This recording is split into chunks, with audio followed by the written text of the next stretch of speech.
Hey everybody, welcome back to the Salem Maritime National Historic Site in Salem, Massachusetts. So we are here at the Derby Light off the edge of the wharf, finally. To cut the other video because of reasons. So yeah, this is what coastal Salem looks like. It's pretty cool, you know.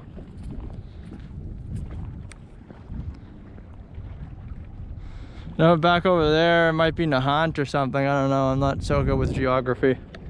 Well, I could probably tell you. Oh, cool, a solar panel. Eli, what be that land over there? Alright, I guess he doesn't know.